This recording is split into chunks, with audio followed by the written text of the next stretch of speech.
And also a great speech you made today. I watched it. A really great speech. Thank you very much. And you too, my friend. Great speech. You did a great job. Pounding on that table. I said, how would you like to deal with him when you left? It's not easy.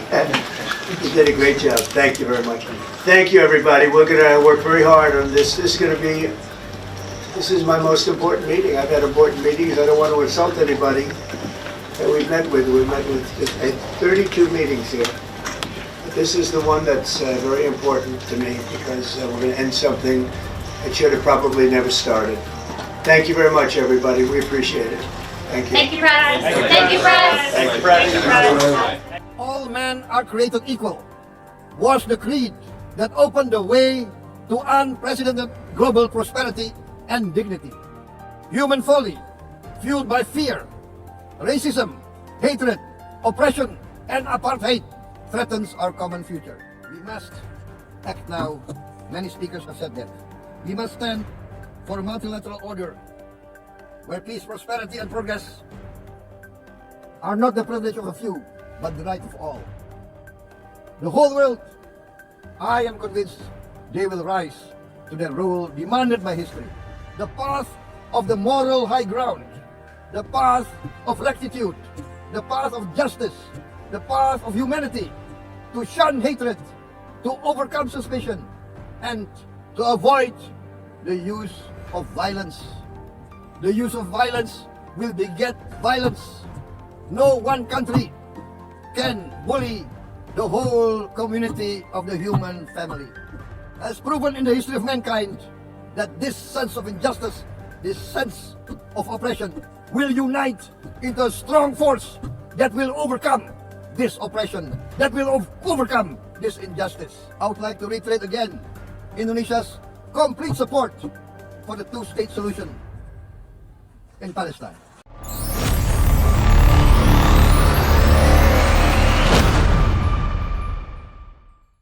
Di tengah hiruk-pikuk politik dunia, ada satu momen yang membuat sorotan internasional tertuju pada Indonesia.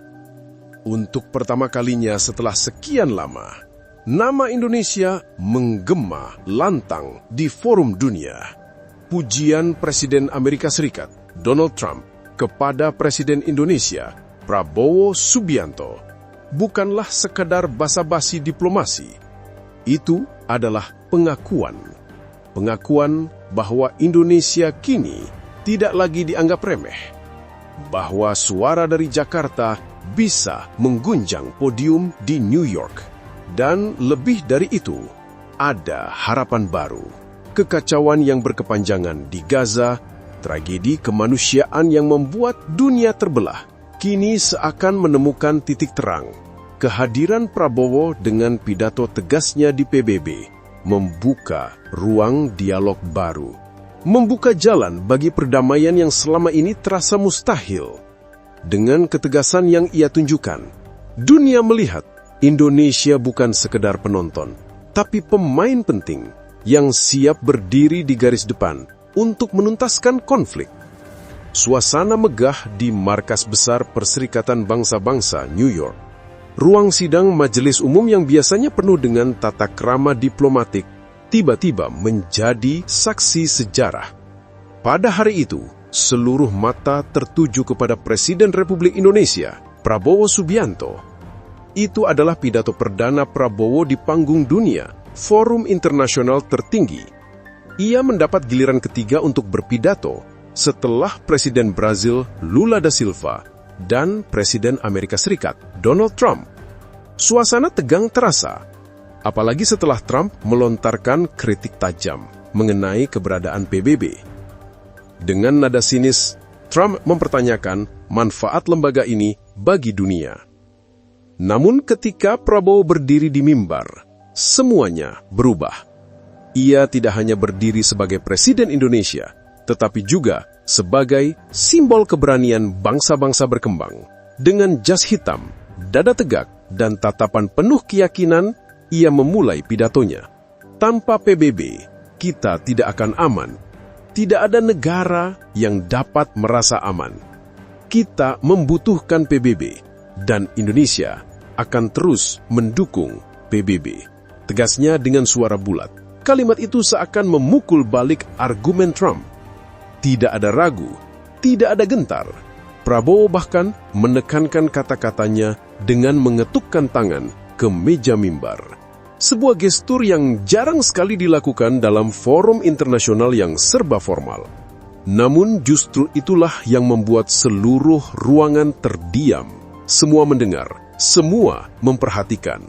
8 kali Prabowo menghentakkan tangannya ke meja. 8 kali pula tepuk tangan bergema di dalam ruang sidang PBB. Delegasi berbagai negara berulang kali mengapresiasi semangatnya. Bahkan di akhir pidato, para hadirin berdiri memberi standing ovation.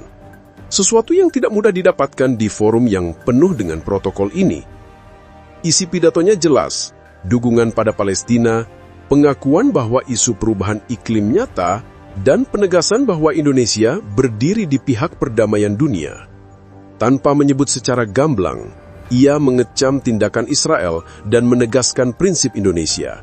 Pengakuan terhadap Israel hanya bisa dilakukan jika Palestina terlebih dahulu diakui. Pesan itu singkat, namun sangat kuat. Ketegasan Prabowo tidak berhenti di situ. Ia juga menyampaikan bahwa dunia tidak bisa membiarkan perang berlarut-larut. Ia mengajak semua negara untuk menjaga perdamaian global. Pidatonya menjadi semacam deklarasi bahwa Indonesia tidak hanya penonton, tapi ingin menjadi pemain penting di panggung dunia. Lalu datanglah momen yang membuat suasana semakin cair. Setelah pidato, Presiden Donald Trump sendiri memberikan pujian terbuka kepada Prabowo. Dengan senyum khasnya, Trump menoleh langsung ke arah Presiden Indonesia itu dan berkata, "You did a great job. Anda melakukan pekerjaan yang luar biasa. Dengan mengetukkan tangan di meja itu, Anda menunjukkan keberanian. Terima kasih banyak."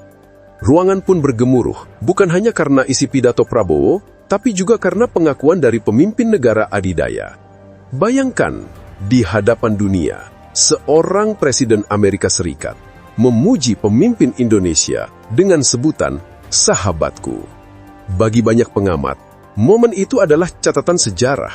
Pakar hukum internasional Hikmahanto Juwana dari Universitas Indonesia menilai pidato Prabowo tidak hanya berisi kata-kata indah, tapi juga substansi yang tajam.